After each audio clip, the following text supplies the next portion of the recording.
Welcome to the deep dive. Today, we're heading into a really fascinating area of vascular surgery. hmm We're looking at the development of endovascular aneurysm repair, EVAR, specifically for when an abdominal aortic aneurysm ruptures. That's RAA, Yeah, a really critical situation. exactly. Yeah, we're going to trace the journey of this technique, from the initial concept, those very first attempts, right through to where it sits now as a treatment option. Okay. And our main source here is a really key paper from 2009. It's titled Collected World and Single Center Experience with Endovascular Treatment of Ruptured Abdominal Aortic Aneurysms.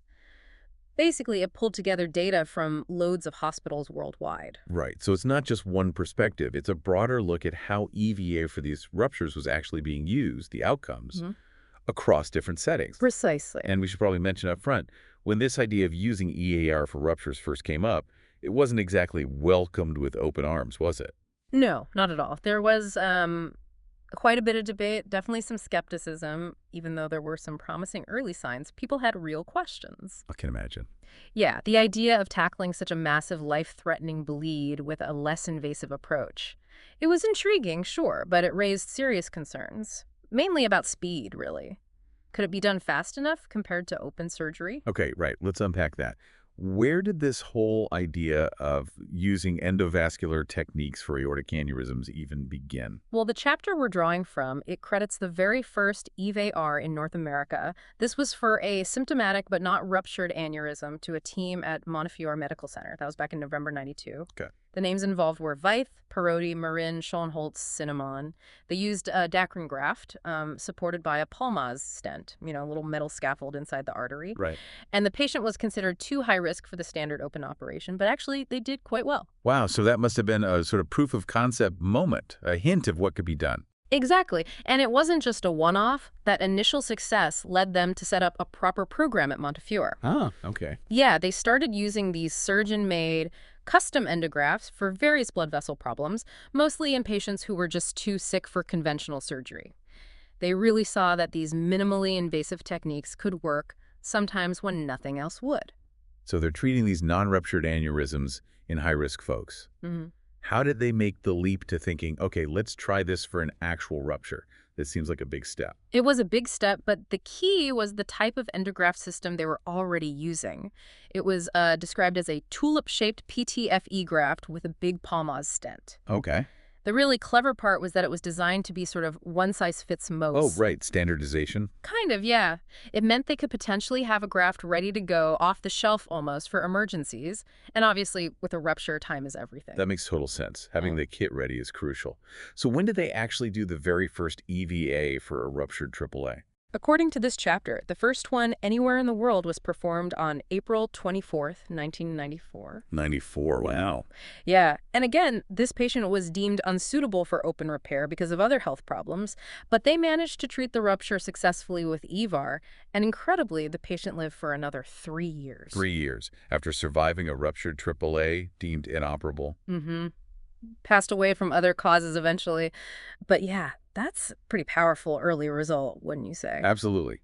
Very compelling. And I assume they continued exploring this after that? They did. Their initial series involved 12 high-risk patients who came in with ruptured AAAs and got EVAR. And what's really striking, only 2 of those first 12 died soon after the procedure. Only 2 out of 12. Yeah, giving them an initial mortality rate of just 17%.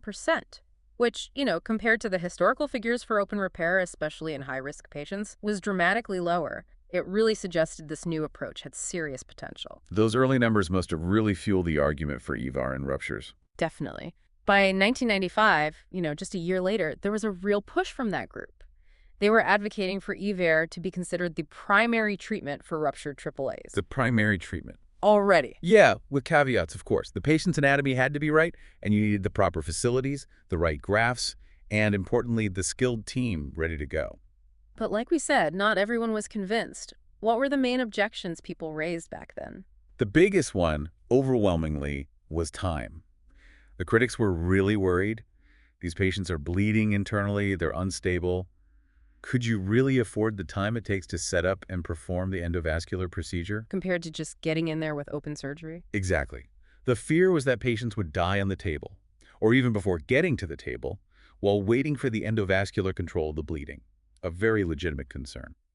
So how did the EVA proponents counter that? How did they address the time issue? They championed a strategy they termed hypotensive hemostasis. Hypotensive hemostasis. Okay. Yeah. So instead of aggressively pumping fluids into the patient, which might actually raise the pressure and make the bleeding worse. Now you could blow the clot. Precisely. The idea was to keep the blood pressure deliberately lowish, just high enough to keep vital organs perfused, but low enough to minimize further blood loss until they could deploy the endograft. And did that work? They reported it was successful in managing things in about 80% of their cases. 80%. Yeah. That's pretty good. But what about the other 20%, the ones who are crashing despite that? Yeah, for those really unstable patients, the ones in cardiovascular collapse, they also developed techniques for getting temporary control higher up the aorta. They used a balloon catheter inserted, usually via the arm, to inflate a balloon above the level of the main gut arteries, the celiac artery. Supraceliac control. Exactly, supraceliac aortic balloon control. It quickly stopped the massive hemorrhage downstream, stabilized the patient, and bought them time to then perform the EVA repair itself. So they were actively developing solutions to the practical challenges. Okay, this brings us nicely to that big 2009 paper you mentioned, the Collected World Experience. What did that wider look reveal? Yeah, that paper was a real landmark. It pulled data from 49 different centers that were using EVAR for ruptures, a huge amount of information. And the headline finding? The overall 30-day mortality rate after EVAR across all these centers was 21.2%, which is, already looking better than many historical open surgery series. Okay. But the really interesting part was when they drilled down into the data from hospitals that really favored EVAR, the ones using it frequently, that had protocols in place. The high-volume experience centers. Right. In those centers, the ones that used EVAR for a good chunk of their rupture patients, anywhere from 28% up to nearly 80% of cases. Yeah.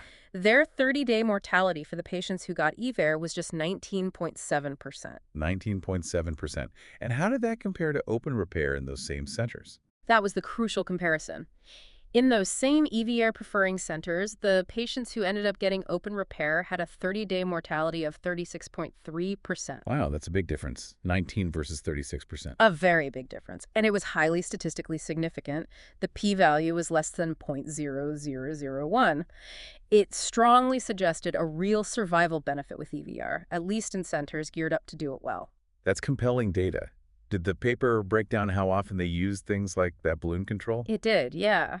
It showed that supraceliac balloon control was used in about 19% of the EVAR cases in those centers, give or take. Okay.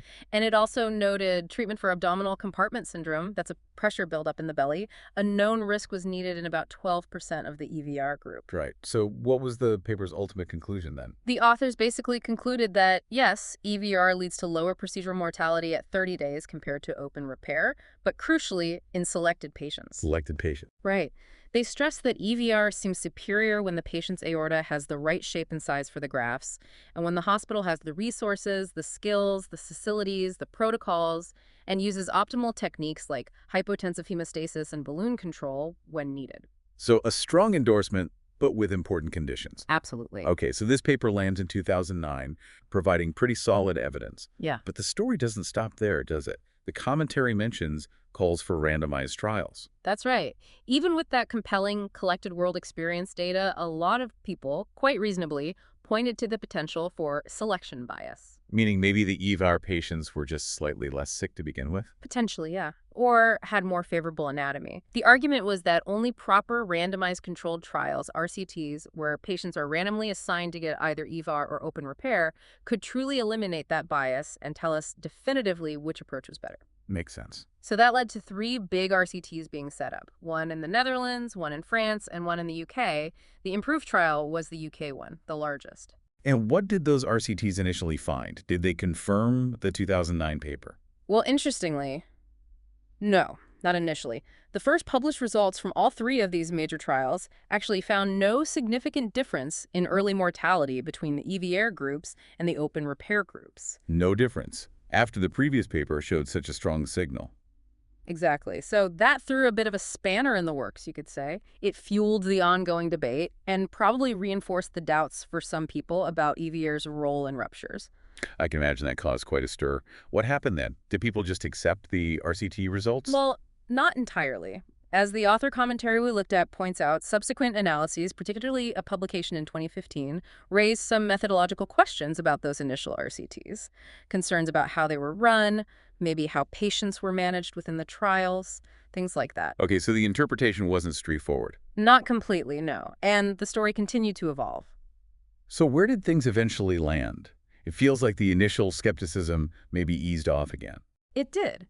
The commentary emphasizes the later results, especially from the largest trial, IMPROVE, when they looked at longer-term follow-up. Ah, beyond just the initial 30 days. Exactly.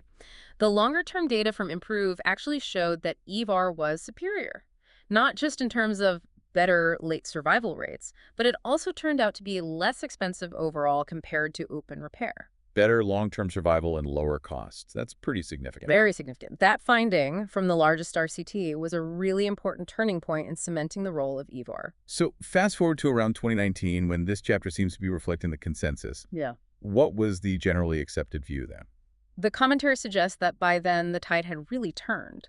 The prevailing view among most vascular specialists was that EVAR is the preferred treatment for ruptured AAAs. Preferred. Yes, preferred when it's feasible. So when the anatomy is suitable and the resources are there, that had become the generally accepted approach. Quite a dramatic shift from the initial skepticism and those early conflicting RCT results. It really shows how medical practice evolves as more evidence accumulates, doesn't it? Absolutely. It's rarely a straight line. So quite a journey we've traced then. From a radical idea for patients with few options, through skepticism, landmark studies, conflicting trials, and finally to wider acceptance. If we were to sum up the key takeaways from this deep dive. I think the big picture is the power of innovation combined with rigorous data collection. EVAR for rupture faced real hurdles, especially the time factor, but developing specific techniques like hypotensive hemostasis and having tools like supraceliac balloon control ready were crucial adaptations. Right. The Collected World Experience paper was pivotal in showing the potential benefit in experienced hands.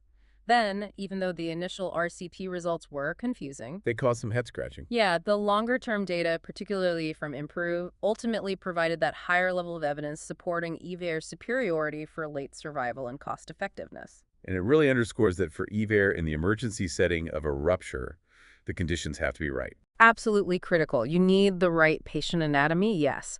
But just as importantly, you need the right team, the right facilities, the right protocols all in place. It's not something to be undertaken lightly or without preparation. It's a great case study in medical progress. Yeah. Thinking about that journey, the initial resistance, the debates, the eventual shift based on accumulating evidence, really makes you wonder, doesn't it? What other innovations in medicine today might be facing similar skepticism? That's a fascinating thought to end on. You know, things that seem maybe a bit out there now, but could become the standard of care down the line. It definitely highlights the need for, well, continued research, open minds, but also critical evaluation. Not every new thing is better, but we need robust data to figure out which ones truly are. It's that constant cycle, isn't it? Innovation, testing, debate, refinement, all aiming to improve patient outcomes. A reminder that medicine is always evolving.